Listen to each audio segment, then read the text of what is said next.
Hola a todos, soy Javier Poveda y esto es Debian TV, el canal en el que te lo vas a pasar de bien mientras aprendes geografía, historia e historia del arte. El vídeo de hoy va dirigido a mis alumnas y alumno de segundo bachillerato de historia del arte del IES Neil Armstrong de Valdemoro. En el vídeo de hoy vamos a empezar un nuevo tema que es el penúltimo, que es el 13 si no me equivoco, que corresponde a las primeras vanguardias y cronológicamente la primera mitad del siglo XX. Y como siempre, para explicar cualquier cosa siempre hay que contar con los mejores expertos en la materia. Y por eso nos acompaña en este vídeo, One More Time, mi compañero David Orgaz del departamento. Hola David. Hola, ya me he convertido en un habitual de tus vídeos de historia del arte. Exacto, eres como Alfonso Merlos en el programa de Ana Rosa, aunque le Sí, hayan pillado con los pero cuernos. sin mujer que pasa por detrás. Sin mujer que pasa por detrás, efectivamente. Madre mía, Alfonso, y parecía un señor serio. Bueno, el caso. Vamos con lo que importa, que es no el marujis, sino el arte. Vamos a pasar a la presentación. Aquí la tenemos. Y aquí podéis ver la arquitectura del siglo XX. Y en concreto vamos a ver únicamente la de la primera mitad del siglo XX, que es el cuadradito este de la izquierda. Vamos a ver el protorracionalismo de las primeras décadas del siglo XX, vamos a ver la arquitectura expresionista y no expresionsista, como viene ahí, vamos a ver el racionalismo y en concreto la Bauhaus, Corbusier y alguno más, y vamos a ver finalmente la arquitectura orgánica del señor Frank Lloyd Wright.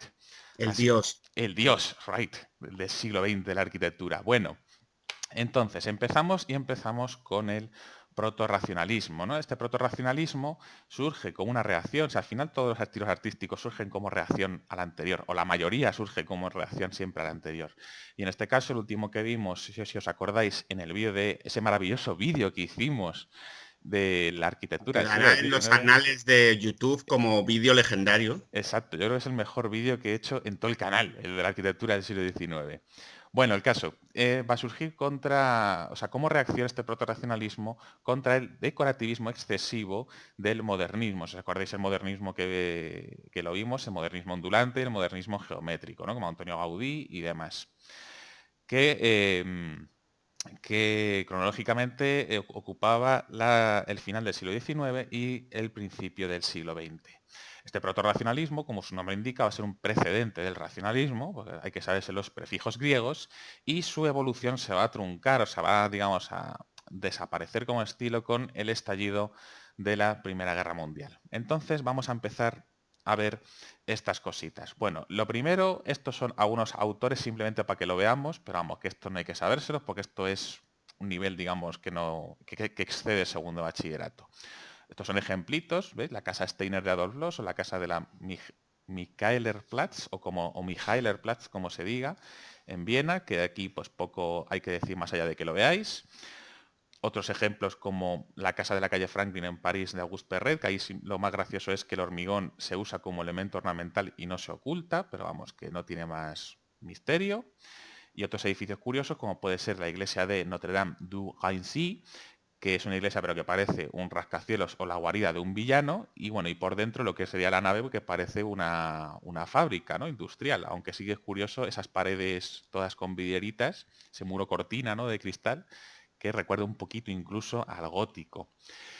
Y bueno, más cositas, el garage de la Rue Pontier de Perret, vamos, que no nos vamos a parar en esto porque esto viene en la presentación, pero a nosotros no nos interesa. Sin embargo, lo que sí nos interesa de este protorracionalismo es estos dos edificios de aquí, que son la fábrica de turbinas AEG de Behrens y la fábrica Fagus de Gropius, ¿vale? Agus, el de las lavadoras. Y AEG también, el de los electrodomésticos. Exacto, que son empresas que siguen existiendo hoy en día.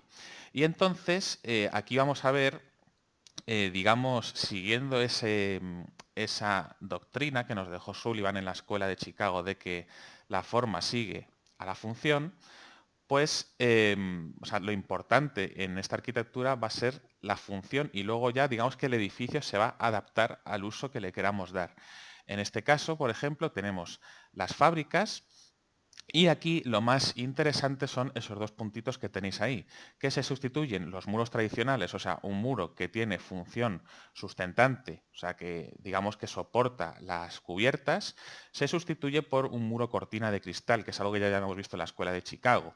Aquí lo podéis, bueno, en la fábrica Fagus aquí abajo pues se ve claramente, ¿no? Y aquí en la AEG pues un poco menos claramente, pero también se ve, ¿no? Que veis que todo este lateral es casi todo es cristal, igual que este frontal de aquí.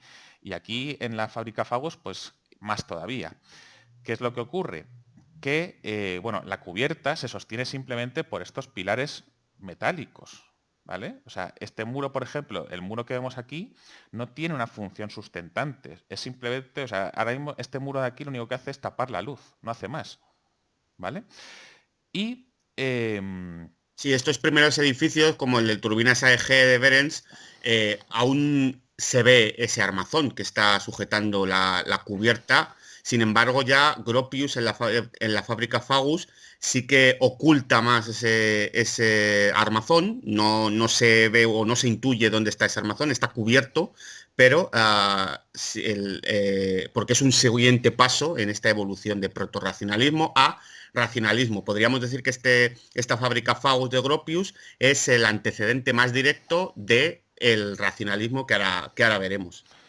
exacto, o sea, todos los autores anteriores que hemos visto pues es simplemente como una especie de intro, pero realmente lo que es el preludio de ese racionalismo va a ser, o sea, y que es lo más importante de este proto-racionalismo, son estos dos edificios. Y entonces vamos a ver, bueno, aquí también aparece la casa Robbie en Chicago de Wright, pero de Wright es mejor dejarlo para, o sea, digamos que esto es una etapa que tuvo Wright así proto-racionalista o racionalista, pero a Wright vamos a verle mejor en la Sí, arquitectura orgánica, que es por lo que se le lo vamos a conoce. encontrar en todo el siglo XX, tanto en arquitectura como pintura, a arquitectos y a pintores transversales, es decir, que empezaron en una etapa, se aburrían o evolucionaban y hacían otra, y va a ser una constante en todo el siglo XX.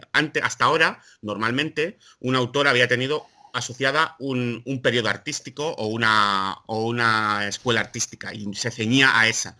A partir de ahora vamos a encontrarnos muchos autores viven entre varias corrientes artísticas y va a ser muy común que empiecen en una, continúen en otra e incluso terminen en otra. Exacto. De hecho, o sea, los autores van a experimentar, ¿no? Van a tener diferentes etapas y, pero vamos, esto sobre todo en el siguiente vídeo lo machacaremos, pero bien. Bueno, aquí ya empezamos a ver, pues, estos edificios bajos y estas líneas horizontales, esas ventanas, pero vamos, no vamos a spoilear más cosas. Y vamos a meternos ahora con la arquitectura expresionista. ¿Vale? La arquitectura expresionista, los puntitos que tenéis ahí, va a surgir en Alemania en los años previos y posteriores a la Primera Guerra Mundial, del 14 al 18. Va a rechazar las formas funcionales y va a defender la arquitectura como una expresión de los sentimientos. De ahí tiene su nombre, ¿no? Buscan más expresividad y menos raciocinio. No es una arquitectura, digamos, entre muchas comillas, más sentimental, ¿no? Y entre sus características formales vamos a ver las estructuras curvilíneas e irregulares, un impacto visual fuerte, ¿no? De ahí que sea expresionista, y un gusto por el cristal. Y sin embargo, esto, debido al contexto histórico en el que nos encontramos, pues muchos de esos proyectos pues, se van a quedar en proyectos y no se van a poder materializar. Entonces, esto directamente lo pasamos a este señor porque no me interesa nada. Señor Serva, los pabellones de cristal, esto simplemente como curiosidad para que lo veáis, ¿no? Fijaos qué cosas más curiositas, esto que parece una especie de huevo de Pascua, así un poco de aquella manera. Tenemos a Mendelssohn y la torre Einstein de Potsdam, que esta sí que se ha hecho. Y podéis fijaros sobre todo en el predominio que tiene las líneas curvas, tanto en el interior como en el exterior. Y vamos a ir directamente a lo que mola, que es el racionalismo, ¿vale? El racionalismo, continuamos el protorracionalismo anterior, su cronología va a ser el periodo de entreguerras, entre la primera y la segunda, años 20 y 30. Como antecedentes, la escuela de Sullivan, la escuela de Chicago del señor Sullivan, que ya hemos hablado de ella, de la forma sigue la función, y la reacción contra el decorativismo modernista, que también lo hemos comentado. Entonces, esta escuela va a ser no va a ser, digamos, un estilo homogéneo como tal, pero sí que va a tener unos rasgos en común. ¿Cuáles son? Esos cuatro que tenéis ahí. Que lo funcional se impone sobre lo estético, siguiendo el lema, ¿no?, de Sullivan, de que las formas y los materiales se van a adaptar a la función del edificio, que es una arquitectura racional y desornamentada. Esto que quiere decir que van a rechazar el exceso decorativo y van a decantarse por formas geométricas pues, más puras o más simples. Van a ser pues, volúmenes que se ven muy bien, van a ser las líneas rectas y lo que viene aquí de uso honesto de los materiales. El uso honesto quiere decir que no se intentan ocultar, ¿vale? Porque al no tener esa preocupación por la ornamentación, van a dejar al aire pues todo lo que sería en un caso normal lo que es el interior de un edificio, ¿no? O el armazón del edificio. Los materiales que van a usar van a ser el hierro, el acero, el vidrio y el hormigón, aunque a veces también el ladrillo, y la estructura del edificio se va a reducir a delgaditos pilares de hormigón. ¿Por qué? Porque el muro va a perder su función sustentante, ya lo vimos en las fábricas que hemos visto del protorracionalismo, y muchas veces se va a sustituir por el cristal los muros que ya conocemos como muros cortina. Vamos a ver ejemplitos de bien. Y aquí tenemos lo más importante, que es la Bauhaus. ¿Vale? Primero tenemos, los autores más importantes van a ser Gropius y Van der Rohe, o Mies, como le llama David, como si fuera su colega. Y tenemos aquí un primer proyecto que es la Chicago Tribune Tower, pero vamos a pasar directamente a lo que nos interesa, que es la sede de la Bauhaus, que está en Dessau, Alemania, que está diseñada por el señor Walter Gropius. Y esto, como es una cosa que le flipa mucho a mi compañero David, pues le dejo que se explaye. Bueno, lo primero de todo, explicar qué es la Bauhaus, ¿vale? Porque así de repente, Exacto. ¿qué es la Bauhaus? Bueno, la Bauhaus surge por una idea de Gropius. Ya lo hemos visto a Gropius con estas fábricas que hemos visto antes en el protorracionalismo. Él, como creador del protorracionalismo, él piensa que todo se puede hacer mediante una producción industrial, ¿vale?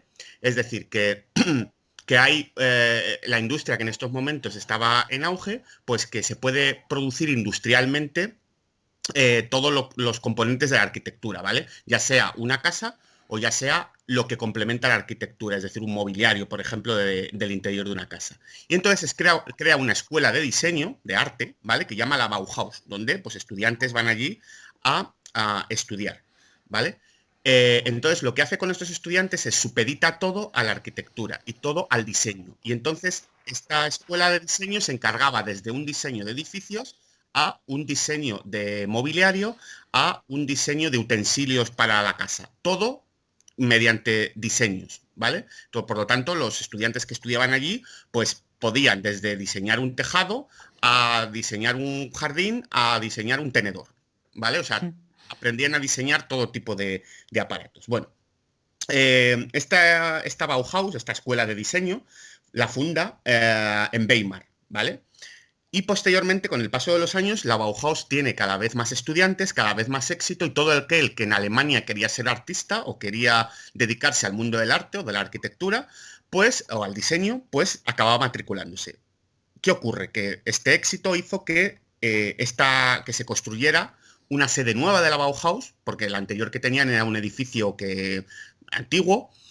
Construyen una nueva serie de la Bauhaus en Dessau, que es este que veis en la foto. Y claro, tenían que aplicar los fundamentos teóricos que Gropius y los demás profesores de la escuela estaban enseñando a los alumnos a aplicarlos a un edificio.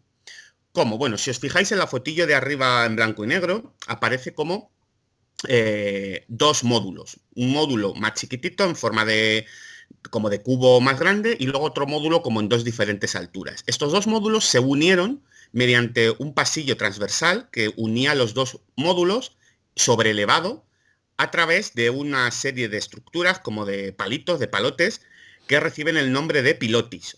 Oh, pilotis. ¿Vale? Entonces, son gruesos, ¿vale? En principio, luego ya veremos cómo eso evoluciona con otros arquitectos racionalistas y por qué se hacen, pero bueno, simplemente veis ahí esos dos módulos y cómo se conectan unos con otros. Como veis, tienen muchísimas ventanas, ¿vale? Seguimos con esto de que el muro cortina es un muro cortina porque no tiene función sustentante. No se observa ese armamento que sustenta metálico, que sustenta el edificio, no lo podemos observar, está cubierto por las paredes y por el muro, no lo vemos, pero sigue todo ese esquema que hemos visto antes cuando hemos hablado del racionalismo. Decir que la Bauhaus, bueno, pues tuvo muchísimo éxito durante todos los años 20, pero a partir de los años 30, cuando una persona muy simpática que todos conocéis, llamada Adolf Hitler, con bigote. se hizo con el poder en Alemania de esta forma tan poco ortodoxa que utilizó él de quemar parlamentos y esas historias que hacía él. En el 33. No estaba muy de acuerdo ya sabéis que Hitler tenía una concepción del arte un poco extraña, probablemente porque como no le aceptaron en la Escuela de Arte de Viena, decidió que todo el arte era una mierda. Sí. Y entonces, pues, no le molaba mucho las historias estas. Gropius, viéndose el tema, abandonó la Bauhaus. Y entonces Mies van der Rohe, que ya lo veremos, mi amigo Mies, se ocupó de la dirección de la Bauhaus, pero al final no casó muy bien con lo que Hitler quería hacer y se la cargó. Y entonces, bueno, muchos de los profesores de la Bauhaus acabaron dando clase en Nueva York y serán importantes cuando veamos la segunda mitad del siglo XX en arquitectura. Y sobre Gropius y la Bauhaus creo que he terminado ahora mi disertación propia de una tesis doctoral. Maravillosa conferencia que nos equivale a un crédito CTS. Bueno, pues esto ha sido todo la Bauhaus, y esta escuela de la Bauhaus pues luego derivó en otra serie de edificios que vamos a enseñarse un poquito por encima. Aquí tenemos la colonia de viviendas Torten Dessau en Alemania, que estas viviendas servían para alojar a los estudiantes de la Bauhaus, ¿no? Igual aquí podemos ver cómo son formas muy puras, son cubos, básicamente, son cubos puestos uno detrás del otro, pum, pum, pum, pum, pum, y todo con la importancia de las ventanas, estas ventanas corridas, para darle luz al edificio. Y más, más cositas que hizo la Bauhaus. Bueno, aquí tenemos a Hans Meyer, este proyecto para el Palacio de las Naciones Unidas en Ginebra, que igual podemos ver que son grandes cubos, todo el muro es cristal, o sea, el muro desaparece, y podemos ver lo que ha dicho antes David sobre que la estructura, sobre todo ese pasillo que une los dos grandes bloques de la Bauhaus, que se sustenta sobre los pilotis, que los pilotis lo vamos a ver que son muy importantes, sobre todo con Le Corbusier. Pero igual, aquí también aparecen en la base, por lo tanto lo que es el edificio parece como que está elevado. Y todo sí, esto es decir que, como poníais, un proyecto no se llevó nunca a cabo. Eso es. Y bueno, y todo esto con su cúpula, que parece esto una especie de piña, así puesta boca abajo. Bueno, y más cositas. La escuela de los sindicatos de Berlín, igual vamos a ver lo mismo, cubos, todo líneas geométricas puras, simples, elementales, la importancia del cristal, y como veis, no son edificios excesivamente bonitos. Bueno, de hecho es que son feos, las cosas como son. Pero ya sabemos que primero la función y luego la forma. Sí, además como el racionalismo no era nada decorativo, no tenía ninguna importancia, pues por eso son tan sosos. Sí, son más sosos que... No voy a hacer una comparación. Bueno, y dentro de todo esto, aparte de la Bauhaus, otro edificio que es muy importante y que tuvo mucha importancia es el pabellón de Alemania en la exposición de Barcelona, que este lo diseñó el señor Mies, o Mies van der Rohe, que, bueno, aquí te voy a dejar que hagas otra disertación, David, que sé que te molas. Vale, mi amigo Mies. Bueno, como os he dicho antes, Mies van der Rohe se hizo cargo de la Bauhaus cuando Gropius vio cómo estaba el percal y decidió abandonar la dirección. A Mies se le encargó por parte de Alemania, cuando todavía Alemania era una cosa normal, la construcción de este pabellón de Alemania en la exposición de Barcelona. Como veis, la forma que tiene es un cubo, es una forma cuadrada, y arriba, bueno, pues tiene un tejado o una cubierta en forma también de cuadrado, sin ningún tipo de voladizo, ni sin ningún tipo de ornamento. Y los muros, aquí lo que tenemos es que el muro, ¿vale?, ha sido totalmente sustituido por cristal. Lo vemos en la parte de la derecha del edificio, también se percibe un poquito atrás. Vemos que la parte de delante aparentemente no tiene muros, sí los tiene. Lo que pasa es que el señor Mies lo que hizo es que al usar el cristal como muro, y además recordad que los muros aquí siguen sin tener ningún tipo de... No son elementos sustentantes, sino que son simplemente, en este caso, están sustituidos por cristal. El cristal se puede correr, se puede mover, y como veis aquí, que aparece como sobrepuesto como dos cristales. Por lo tanto, se puede abrir y cerrar a voluntad. Es decir, podemos tener un edificio cuadrado con forma de caja de cristal, digamos, abajo, pero podemos abrirlo para dejar pasar el aire. Esto es como algo, o se concibió, la idea primordial era que tuviera salubridad, porque bueno, si hay corrientes de aire pasando por el edificio, pues se puede ventilar mejor, y eso aparentemente para la salubridad o para la limpieza del edificio es buena. Y luego tenemos como que el centro, tenemos aquí un muro en el interior que como separa. Ese muro, digamos que es como... Es es un un pre... tabique, ¿no? ¿eh? Es un tabique, ¿verdad? Es un tabique, No tiene exactamente. Es un más. tabique posterior que se pone para compartimentalizar el interior del edificio. Este muro aquí es fijo, ¿vale? Pero luego veremos cómo en Le Corbusier esos muros son móviles también. Y podemos ponerlos a voluntad dentro del edificio para separar diferentes estancias, ¿vale? Digamos que esto es una gran planta cuadrada. Este edificio tiene una gran planta cuadrada con un módulo, un tabique que separa diferentes espacios, que está puesto ahí porque al señor Mies le pareció que esa era la mejor forma de ponerlo, pero se puede poner en otro sitio, ¿vale? Exacto. Entonces, bueno, vamos a enseñaros otras vistitas más. Aquí tenemos una vista desde arriba y desde otros desde otro punto de Pues vista. Y aquí se ve bastante bien, ¿no? Que simplemente es un cubo, o sea, es un cuadrado, no tiene más.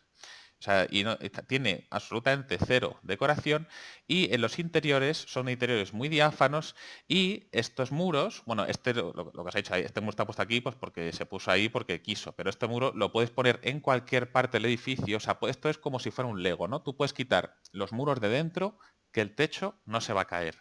¿Vale? O sea, sí, construye tu propio edificio. eso es una especie de... Sí, eso es, como si fuera pues un Lego. Tú coges, le quitas las paredes y las cambias, las desplazas. Es como los Sims, algo así, ¿vale? Pero con simoleons infinitos. Y, bueno, y poco Sí, más. como curiosidad decir que este es el edificio original que Mies construyó para la exposición, pero que no está en su ubicación original. Este edificio se trasladó luego a la colina, creo que está en la colina de Montjuic ahora, antes no Sí. estaba en esa misma ubicación. Se puede visitar actualmente, si alguno queréis ir a Barcelona cuando nos dejen salir, y se puede visitar, aunque no está en el emplazamiento original que se pensó para él. Y esto es todo sobre el pabellón. Bueno, vamos a seguir tirando para adelante, y ahora vamos a un señor que mola un montón, que es Le Corbusier. Le Corbusier, bueno, se llama así, es un apodo. Este señor se llama, lo tengo que mirar, Charles Edouard Jeanneret, que era un suizo, pero vivía en Francia. Y entonces Le Corbusier es muy importante porque, digamos que fue uno, o sea, aparte de ser arquitecto, fue un gran teórico, ¿no? O sea, tuvo muchas obras en las que, digamos, define cómo debe ser esta nueva arquitectura que está triunfando en el Además, siglo XX. perdona que te interrumpa, no Sí. solamente la arquitectura, sino también urbanismo. Él Bueno, define sí, lo que se llama como movimiento arquitectónico moderno, en el cual incluso la ciudad debía estar supeditada a la arquitectura de los edificios, ¿vale? O sea que, de hecho, él propuso cosas locas como tirar todo el centro de París. sí, pero y por eso fracasó, de hecho, y me Sí. alegro, ¿sabes? Pero en este sentido, ¿no? Del urbanismo. Bueno, Le Corbusier va a proponer una serie de puntos clave o de características para la arquitectura, y los cuales bueno, se personifican, si se puede usar ese verbo, muy bien en esta estructura que es la Villa Saboya. Esos 5 puntos los tenéis en los apuntes y son los que vienen en la parte de aquí abajo. ¿Cuáles son? Vamos a verlos. Uno, el edificio sobre pilotis. Los pilotis son estas pequeñas columnas que lo que hacen es sustentar lo que sería el nivel o la planta superior. Con esto, ¿qué se consigue? Dejar un montón de espacio libre en la parte inferior, ¿no? Sobre todo para lo que sería el tránsito y para lo que sería la ventilación, ¿no? Estos pilotis además recuerdan mucho a aquellos que esas estructuras que hay en Asia, cutres, bueno, cutres pobres, que son los palacitos, ¿verdad? Sí, los palafitos Eso es. donde se paran las casas que están encima de los ríos, por ejemplo, Exacto. en Vietnam, en la India, que son muy típicas. Exacto. ¿Se habéis visto el típico callejero viajeros en el que vas por un mercado de estos en el agua, que creo que están en Vietnam también, ¿no? Que vas con un Sí, barco, bueno, con una canoita y vas comprando desde tu barco al señor ahí, pues todo eso está...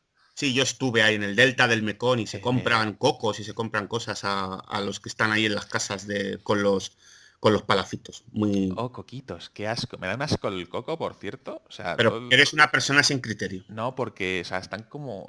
Tiene un sabor así como que te deja un regusto en el... Bueno, vamos a dejarlo. No soporto, menos los polvorones de coco, están muy ricos. Son blancos como los edificios de Le Corbusier.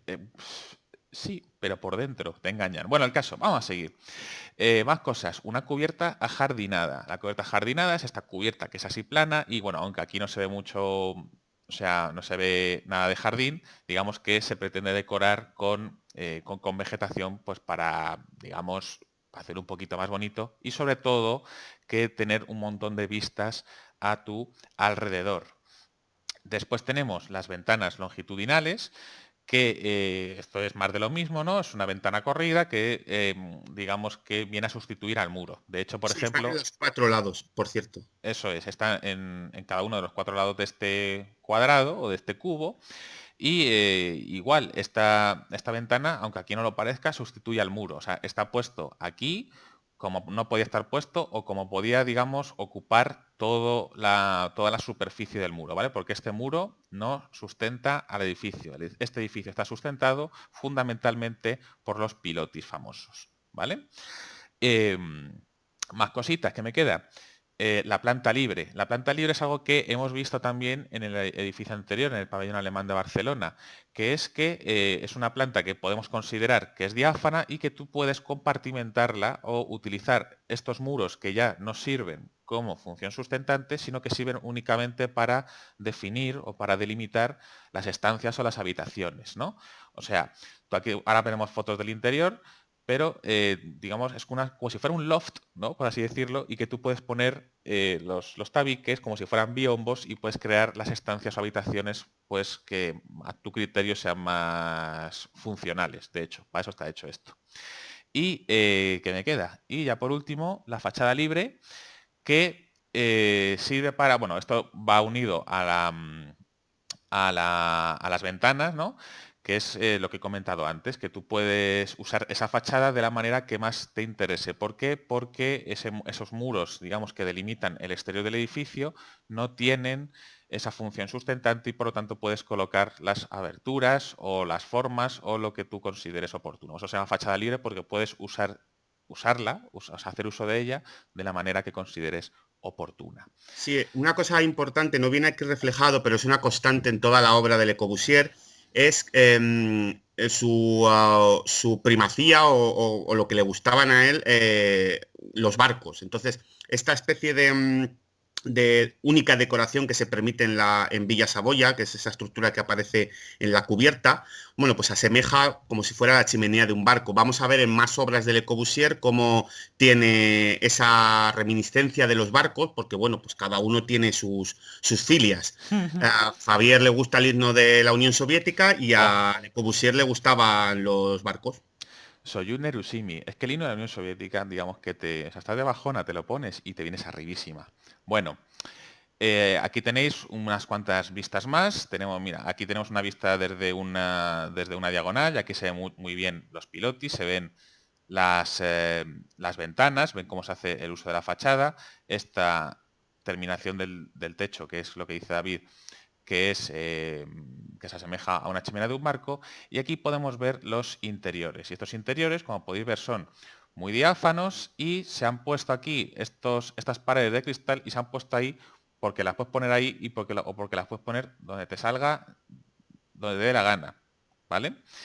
Y bueno, está puesto así pues porque en este momento le parece ponerlo así, pero tú esto lo puedes quitar, incluso puedes tirar abajo los muros, que este edificio te va a aguantar y no se va a caer. Y no se cae. No se cae, ¿vale? Y aquí veis, bueno, aquí ya se ven aquí un poquito más las plantitas que puedes utilizar también en la cubierta.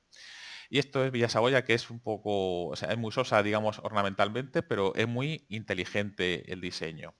Y bueno, más obras de Le Corbusier, un poquito menos. Esta está aquí como curiosidad, que es la iglesia de Notre Dame du Haut de Ronchamp, que aquí sí que se ven también, bueno, varias de estas características que Le Corbusier había postulado, ¿no? Y también se ve la forma, esto es lo que ha dicho ahora David, ¿no? que le gustan mucho los barcos a este Sí, señor. muestra la vela de un barco, deja descubierta la vela de un barco, esas formas curvas. Bueno, es una iglesia de peregrinación que le encargaron y bueno, hizo esto. Que, Eso es, o sea, esto parece la vela de un barco, la torre está de aquí, bueno, que sería el campanario, supongo, pues parece sí, es el campanario. parece el casco de un barco, y luego pues estas aberturas que hay aquí, que se veis, Sí, usan formas simples y puras, pero que están puestas a la buena de Dios. O sea, ¿por qué? Porque sí, se ahí está puede. el altar, detrás digamos que en la parte interior, detrás de eso está el altar. Y bueno, en teoría estas luces, estas pequeñas aberturas de formas geométricas tienen vidrieras en el interior y entonces, bueno, pues la luz converge ahí con esta especie de curva perdón, de muro curvado, converge la luz que entra en el interior del altar. Eso es como un pilono de los templos egipcios, qué maravilla. Es muy Dios mío. importante en Le Corbusier. Javier debería tener por ahí preparado, supongo, la Ostras, unidad de habitación de Marsella de Le Corbusier. sí. Eh, Sí, la tengo preparada, sí, tú ve hablando. es simplemente comentar que otro de los edificios más importantes o de las construcciones más importantes de Le Corbusier es la unidad de habitación de Marsella. Marsella era y es una ciudad bastante industrial y entonces él, posteriormente a la Segunda Guerra Mundial, Marsella quedó, aparte de sufrir bastantes daños, muy empobrecida. Y entonces muchísima gente en Marsella trabajaba en las fábricas desde de fuera de la ciudad, que se instalaron tras la Segunda Guerra Mundial. Entonces él pensó en una forma Oh, de que los trabajadores que vivían en las fábricas pudieran estar lo más cerca posible de la fábrica, pero sin vivir dentro de los límites o cerca de las fábricas, sino en unos sitios más salubres para vivir. Entonces ideó esta unidad de habitación, que es como una especie de ciudad dentro de la ciudad, porque la unidad de habitación comprende un edificio con bastantes pisos, bastantes alturas, en las cuales establece que en cada uno de estos pisos puede vivir una familia. Los pisos eran como si fueran un dúplex, tenían como dos plantas, una planta de abajo donde estaría pues la cocina y el comedor y una parte de arriba donde estarían las habitaciones. Diáfanas, ¿vale? Las dos, tanto la parte de abajo como la parte de arriba, para seguir con esta idea suya de interiores diáfanos. Y además, aparte de tener las viviendas, tenía tiendas integradas, es decir, intercaladas entre los pisos había como una especie de patios interiores o de zonas interiores ajardinadas donde también había tiendas de ultramarinos o tiendas de primera necesidad para que la gente que vivía allí no tuviera que salir. Esto, pues hoy en día nos vendría muy bien durante el confinamiento porque podríamos salir, por ejemplo, a la mercería a comprar unas medias y poder ponérnoslas sin salir de nuestro edificio y sin por eso incumplir las normas del confinamiento. exacto, y que te calzaran 600 napazos. Bueno, pues esto es la unidad de habitación que no viene en la presentación, pero aquí os traigo esta imagen, ¿vale? Y de esto iba a decir algo, pero se me ha ido la chaveta completamente. Pero bueno, Sí, así, vamos a así. pasar al dios Bright. Oh, ¿cómo que te gusta llegar a Wright? Vale, déjame cambiar one more time la fuente de... A ver, aquí. Volvemos a la presentación y, bueno, más cositas de Le Corbusier que vienen aquí, pero esto simplemente como curiosidad, que son cosas bastante feotas y hasta como el convento este de la Tourette, que es horrible, pero bueno. Y ahora vamos a ver ya la última parte, que es la arquitectura orgánica, ¿vale? Esta arquitectura orgánica pues se desarrolla one more time en oposición al estilo anterior, en este caso al racionalismo. Este organicismo fundamentalmente lo que busca es armonizar la arquitectura con la naturaleza, ¿vale? Y, bueno, y se llama así, creo, pues verdad, David, porque se lo puso Wright y porque Sí, sí, se lo puso, es un nombre que le puso Bright y y ya está. bueno, Bueno, lo que tenéis aquí es un tipo de arquitectura puesta al servicio del ser humano, pues tiene presente la acústica, los colorines y sobre todo es la armonía con el entorno, ¿no? Y fundamentalmente con la naturaleza. Ahora vamos a ver algunos ejemplitos que se ve mejor. Y por tanto los volúmenes van a estar en consonancia con estos postulados racionalistas, pero integrándose en el entorno, ¿vale? Los racionalistas les da igual lo que hay alrededor. O sea, si tengo que poner una mole ahí horrorosa, que no tiene, esa muy fea, digamos, por fuera, y que no pega con lo de al lado, les da igual. Sin embargo, en la arquitectura orgánica esta característica, ¿no? La integración con el entorno sí que tiene mucha más importancia y no solamente, digamos, en el sentido de la forma, ¿no?, del edificio, sino también en el uso de los materiales. Vamos a ver que se van a usar materiales naturales, como pueden ser la madera, el ladrillo y la piedra, que van a ser unos espacios abiertos y mucho más flexibles, ¿no? Entonces, ¿quién es el dios de la arquitectura orgánica? Ese señor Frank Lloyd Wright, y su obra, tiene dos obras fundamentales, y posiblemente la obra más conocida es esta foto que estáis viendo aquí, que es La Casa de la Cascada. O Casa Kaufman. O Casa Kaufman, que también tiene ese nombre. Y venga, David, Fue hazme, el que la encargó. Disértame, por Dios. Te diserto, porque se llama también Casa Kaufman, porque Kaufman es el nombre del empresario que le mandó construir la casa. Es el mecenas. El mecenas. Es el comitente. Es el comitente, exacto. Bueno, pues como hace honor a su nombre de arquitectura orgánica, Frank Lloyd Wright decide integrar esta construcción moderna dentro de la naturaleza. ¿Cómo? Integrándola dentro de un bosque, ¿vale? Ya existente. Es decir, esto no es que sea un jardincillo, lo que sea, no, es un bosque. Un bosque por el que pasa un río natural. Y él decide que la forma más correcta de integrar la arquitectura en la naturaleza es poner la casa encima del río. ¿Cómo hace eso? Bueno, pues sobreeleva la casa con esa especie, ya no se pueden llamar estrictamente pilotis, porque no lo son, pero bueno, la sobreleva para que pase el agua por debajo, ¿vale? El agua pasa por debajo de la casa. La casa la estructura con una especie de bloques de hormigón, ¿vale? Que es donde tendrían esa capacidad que sustenta el edificio. Vemos cómo tenemos ese muro pequeño cubierto de ventanas, vuelve a ser un pequeño muro cortina, ¿vale? En el cual no tiene forma sustentante, sino que lo que sustenta la casa son esos bloques de hormigón que aparecen ahí. Y detrás tenemos también otro elemento que impide que la casa se nos caiga hacia el río, que serían donde utiliza como materiales piedra, ¿vale? Porque él, como hemos dicho anteriormente, utiliza materiales que están en la naturaleza.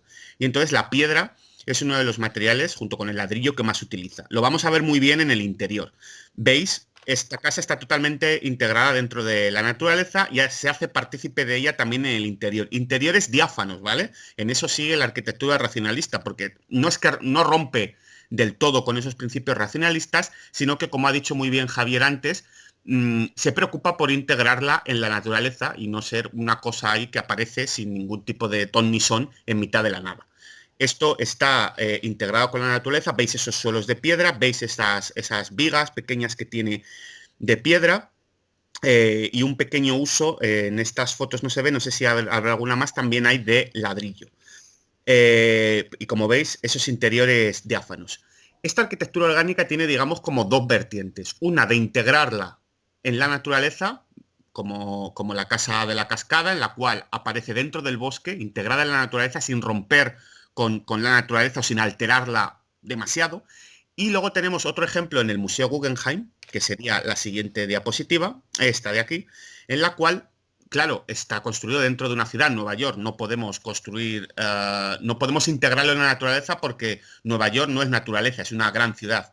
Pero sí que podemos tomar motivos de la naturaleza o basarnos nuestra forma del edificio en la naturaleza. ¿Y cuál es?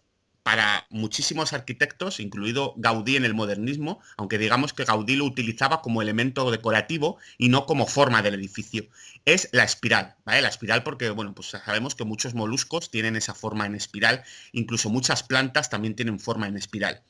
Por lo tanto, construye un edificio en espiral, que es el Museo Guggenheim de Nueva York, que digamos que es un interior en la cual es una estructura troncocónica, ¿vale? En la cual ha desaparecido la parte superior, se corta por la mitad, con una cúpula para iluminar toda la sala, grande lo máximo posible, y digamos que básicamente el edificio consiste en una parte central abajo, en la planta baja, diáfana, y en los laterales tenemos bajando un enorme pasillo donde se distribuyen las obras del museo. Obras que están colgadas directamente en la pared de ese pasillo, que va desde arriba a abajo en espiral, ¿de acuerdo? Iluminado por la luz de la cúpula central del edificio. Aquí la arquitectura orgánica toma de la naturaleza la forma del edificio en lugar de integrarla. Bueno, pues las dos vertientes las practica Wright en sus obras arquitectónicas. Y ya estaría. O sea, con esto ya terminamos la parte de arquitectura de este tema, penúltimo tema del curso, que son las vanguardias del siglo XX. Así pues, vamos a hacer magia con la cámara. Ush, ahí. Esto parpadea. Ahora, bueno, pues con esto ya hemos terminado y el siguiente vídeo pues veremos la parte que es bastante más complicada, que son todas las vanguardias de las artes plásticas, ¿no? Tanto en escultura como sobre todo en la pintura. Que vamos a ver 4.000 millones de vanguardias, bueno, 4.000 millones no, pero unas cuantas vanguardias que son todos los ismos y es una cosa en la que ya el tema se complica un poquito. Pero eso ya lo dejamos para un próximo vídeo, que ya llevamos 40 minutazos y yo pensaba que este vídeo iba a durar bastante menos. Pero como a David le encanta hablar de la arquitectura del siglo XX, nosotros encantados. En realidad me encanta hablar de todo, pero... La verdad es que sí, el Marujis. Bueno, con esto lo dejamos por este vídeo, así que muchas gracias por verlo y esperamos que os haya ayudado a comprender Y el dale tema. al like si te gusta. Dale al like y suscríbete y la campanita y todas esas chorradas que dicen los del Fortnite. Así que nada, David, muchas gracias por haber estado aquí. Lo mismo digo y nos vemos en el siguiente vídeo porque ya que estoy, pues lo hago también. Efectivamente, ya que está, pues vamos a invitarle a que hable sobre las vanguardias en las artes plásticas. Nos vemos en el próximo.